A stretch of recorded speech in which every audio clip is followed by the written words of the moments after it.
नमस्कार दोस्तों, कैसे हैं आप सब। मैं आज के वीडियो की शुरुआत मनुस्मृति के एक मंत्र धर्मो रक्षति रक्षिता से करना चाहूँगा, जिसका अर्थ होता है जो धर्म की रक्षा करता है धर्म उसकी रक्षा करता है।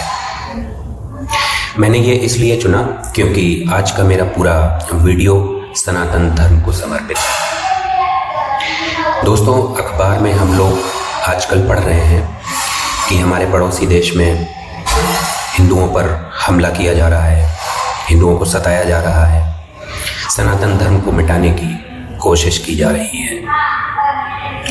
तो मैं आपको अपने वीडियो के माध्यम से ये समझाने की पूरी कोशिश करूँगा, आपको बताने की पूरी कोशिश करूँगा कि सनातन धर्म के साथ ऐसा क्यों किया जा रहा है, क्या कारण है जिनकी वजह से हम लोगों को इतना परेशान किया जा रहा है। और उससे भी पहले पूरे वर्ल्ड में धर्म को लेकर कौन सी एक राजनीति, कौन सा एक माहौल बना हुआ है, मैं इससे आपको अवगत कराना चाहूँगा। तो एक ओवरव्यू लेते हैं। बहुत बड़े बड़े जो हम लोग नाम सुनते हैं, बहुत फेमस रिलीजन्स के, उनके बारे में मैं आपसे बात करना चाहूँगा। वर्ल्ड में उनकी क्या सिचुएशन है, कौन कितनी पॉपुलेशन है, इसका एक आंकड़ा मैं आपके सामने पेश करूँगा। फ्रेंड्स, पूरे वर्ल्ड में मैं आपको बताना चाहूँगा कि अगर हम सारे रिलीजन्स को एक साथ लें, ह्यूमन स्पीसीज की जो तादाद है पूरे वर्ल्ड में वो है लगभग 8 अरब। ओके, उन 8 अरब में जो बड़े बड़े रिलीजन हैं उनका एक आंकड़ा, उनका एक डेटा मैं आपको देता हूँ। नंबर 1 पे क्रिश्चियन आते हैं, जो कि उन 8 अरब में से 2.5 अरब आबादी के हिस्सेदार हैं। और अगर इसको प्रतिशत में देखेंगे, परसेंटेज में, तो ये लगभग 31% के आसपास होगा। आप इसको सर्च कर सकते हैं इंटरनेट पे।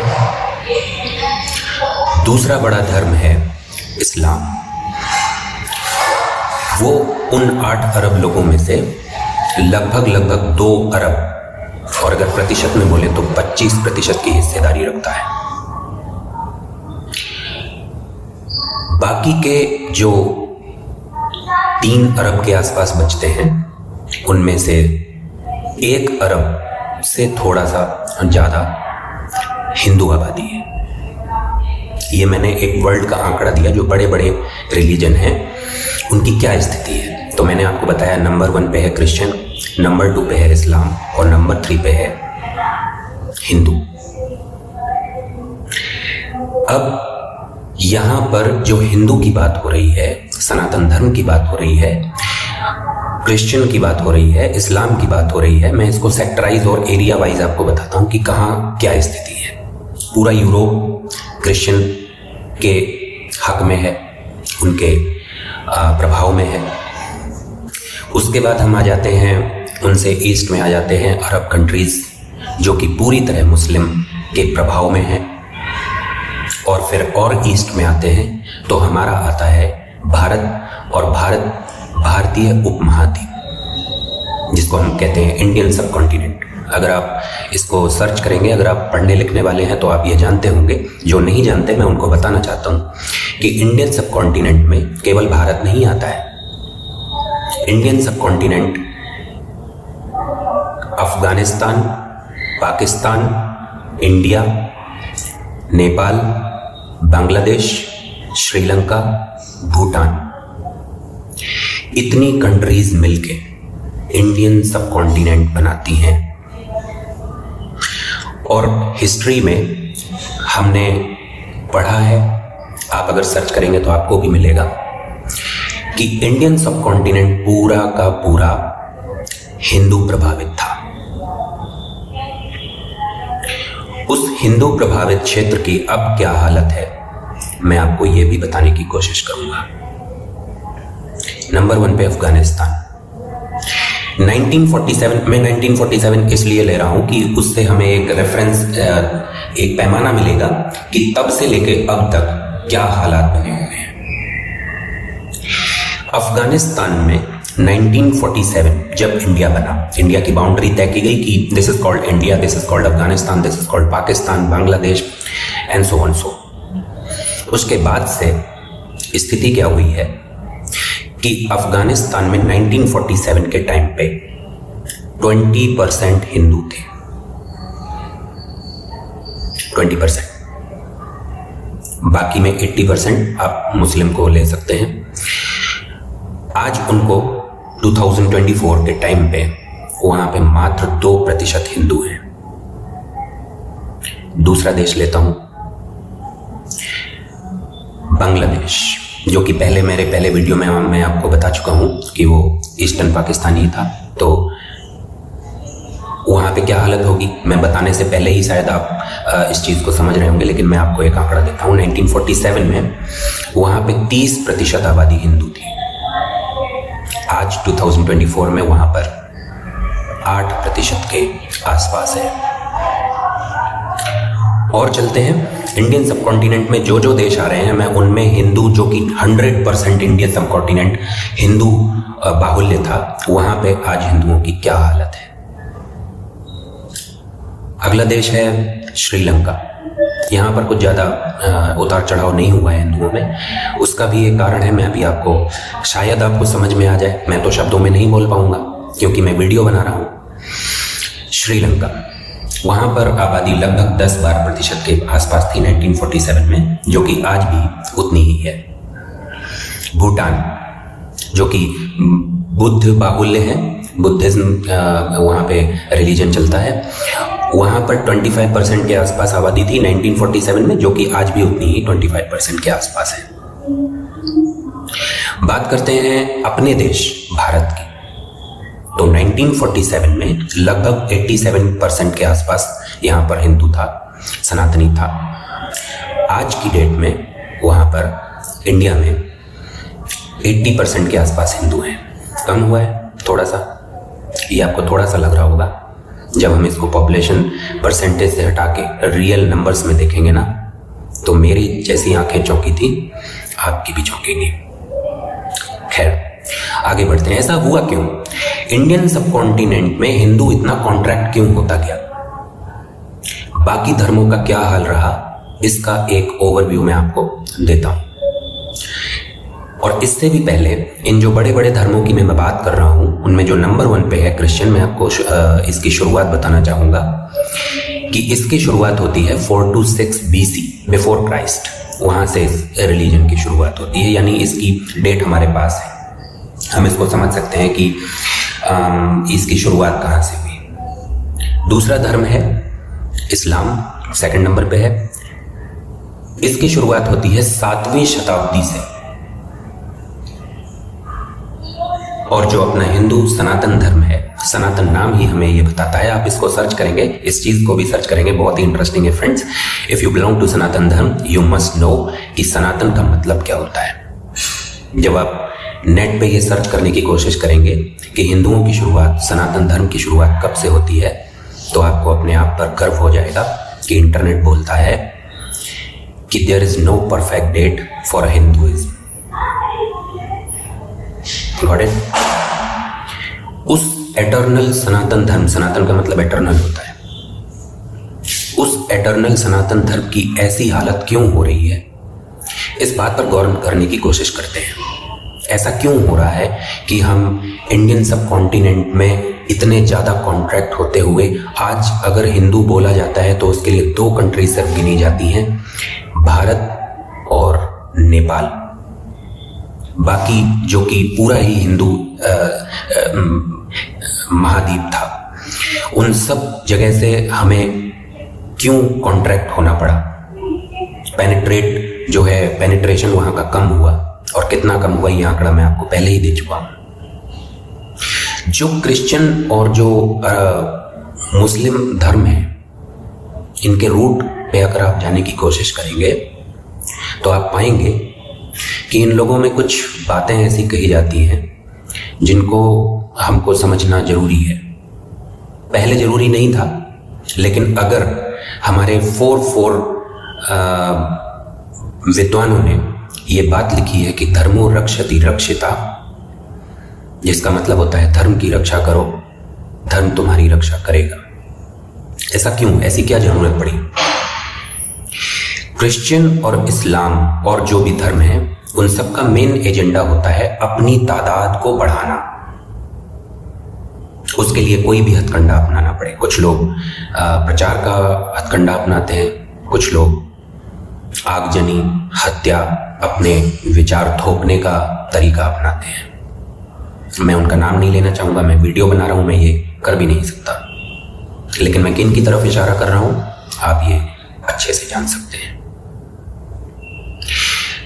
इन सब में जो अतिवादी सोच के साथ ये बढ़े, हमारे सबसे पहले इन्होंने अफगानिस्तान पे हमला करके 712 ईस्वी के आसपास मोहम्मद बिन कासिम ने वहाँ पर हमला किया और उसको अपने कब्जे में लिया।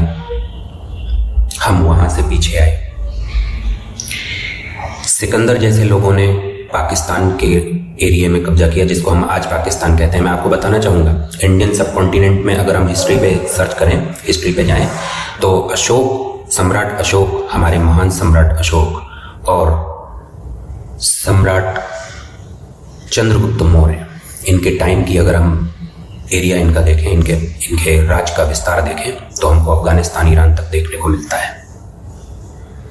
खैर, उसके आगे जब इन लोगों का हमला हुआ, वहाँ से हम लोग कॉन्ट्रैक्ट होते गए, अफगानिस्तान, देन पाकिस्तान, अब हम इंडिया में बचे हुए हैं।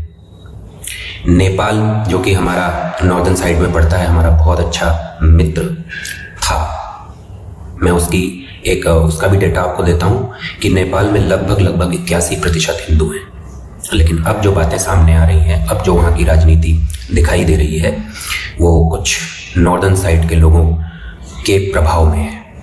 और वो कितने प्रभाव में है, इसकी जानकारी उत्तराखंड के उस बॉर्डर से हम ले सकते हैं, जो उन्होंने लिपू लेक पर अपना एक दावा किया था कि नेपाल का नक्शा एक बार फिर बनाया जाए। ऐसी बात इसलिए उन्होंने की ताकि वो लिपू लेक को अपने एरिया में मिला सकें। और ये सोच ये बताती है कि despite being 80% Hindu population, Nepal अब हमारा मित्र, सो कॉल्ड मित्र रह गया है। बांग्लादेश, जैसा कि हम लोग आजकल अखबार में पढ़ ही रहे हैं कि वहाँ पे हिंदुओं की जो है निर्मम हत्या की जा रही है, वहाँ से हमको भगाया जा रहा है। ऐसे में हमारे पास उपाय क्या है फ्रेंड्स? बस मेरा एक मोटो था, इतनी सारी बातें बताने का सिर्फ मेरा एक मोटो था कि मैं आपको ये बता सकूं, हमारे धर्म में शांति व्यवस्था कायम रखने को कहा गया है। लेकिन जिस तरीके से किसी को मारना एक अपराध है, वैसे ही दूसरे के द्वारा मार खाना भी बहुत बड़ा अपराध है। और जो अपने धर्म का सम्मान ना कर पाए, तो ये सोचने का विषय है। हमारे धर्म, आप इंडियन हिस्ट्री को देखें तो ऐसा कभी भी कोई पल नहीं आया जब इंडिया ने किसी की मदद न की हो, सनातन धर्म ने उसकी मदद न की हो। लेकिन ऐसा पल बार बार आया कि उसी सनातन धर्म पे हमला किया गया, उसी सनातन भूमि को जर्जर किया गया।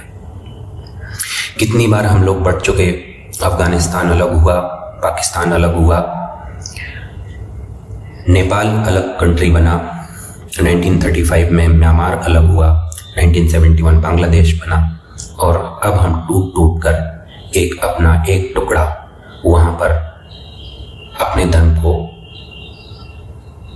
फॉलो कर रहे हैं, जस्ट फॉलो कर रहे हैं फ्रेंड। और फॉलो करने की जब बात आती है तो मैं आपको फिर एक बार बताना चाहूँगा कि आपको जानकर आश्चर्य होगा कि शायद ही 25% के आसपास लोग हिंदू धर्म को अच्छे से फॉलो करते होंगे।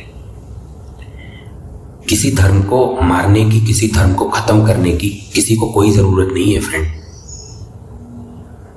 वो और तेजी से खत्म होगा अगर उस धर्म को फॉलो ही ना किया जाए, जैसा कि हम सनातनी में बहुत से लोग करते हैं। वो अपने आप को सेकुलर बोलते हैं कि हम सेकुलर हैं। मुझे ये समझ में नहीं आता कि सेकुलर का मतलब एंटी सनातनी कब हो जाता है। क्योंकि सेकुलर का मतलब तो होता है सर्वधर्म समभाव, और सनातन धर्म इस बात की तो हमेशा से जो है एक्सप्लेन करता है, उसको मानता है कि सर्वधर्म समभाव का नारा हमारा सनातनी नारा है। हम वसुधैव कुटुंबकम की बात करते हैं, दुनिया एक ही परिवार है, हम इस बात पर चलते हैं। तो सेकुलर होने का मतलब एंटी सनातनी कब हो जाता है, मुझे ये नहीं समझ आता। आपको समझाने के लिए, आपसे बोलने के लिए मैं कोई मेरा फोर्स नहीं है, ना ही मैं इस लायक हूँ। मैं बस अपना काम कर रहा हूँ। सनातन धर्म की एक छोटा सा कण हूँ, मैं उसको फॉलो करता हूँ। आप जैसे भाई बहनों से ये प्रार्थना करता हूँ कि आप भी उसे फॉलो करें। ये देखने की कोशिश करें कि कौन हमें नुकसान पहुंचा रहा है, उससे हम कैसे बच सकते हैं। एक ही रास्ता है दोस्तों, अपने धर्म को मजबूती से फॉलो करना। किसी पेड़ को अगर सुखाना हो, एक पौधा है, उसको अगर सुखाना ना हो तो कहा जाता है उसको पानी मत दो, और अगर उसको बढ़ाना हो तो सुबह शाम उसमें पानी दो, खाद डालो। वही हालत एक धर्म की होती है। अगर हम अपने धर्म को अच्छे से फॉलो करेंगे तो ये अतिवादी सोच और बहुत लोगों की जो मंशाएं हैं हमें खत्म करने की, ये कभी भी सक्सेस नहीं होगी। क्योंकि अगर अगर हमारा नाम सनातन है तो उसका मतलब है ना हमारी कोई शुरुआत है, ना हमारा कोई अंत है। हमें इस बात पर विश्वास रखना चाहिए और प्रेम से अपने धर्म को फॉलो करना चाहिए। जहाँ पर प्रतिकार का समय हो तो प्रतिकार करना चाहिए। बात अगर धर्म की हो तो खड़े होकर जय श्री राम बोलकर अपने धर्म की रक्षा करनी चाहिए। रक्षा करने का मतलब प्रतिकार करना नहीं, प्रहार करना नहीं है। रक्षा करने का मतलब प्रहार को रोकना है। आई होप मैं आपको समझा पाया हूँगा। वीडियो थोड़ा ज़्यादा लंबा हो रहा है, इसलिए मुझे ये कट करना पड़ेगा। मेरे विचार आपको कैसे लगे, मेरी बातों से आपको कुछ सनातन धर्म के बारे में जानकारी हुई तो मुझे ज़रूर बताएं कमेंट के द्वारा। और इसमें क्या सुधार हो सकता है, आप और क्या जानना चाहते हैं सनातन धर्म के बारे में। अपने इंडिया में जो लोग हैं वो लोग इसको बहुत अच्छे से समझें। मुझे कमेंट करके बताएं कि आपको ये कैसा लगा। तब तक के लिए राधे राधे।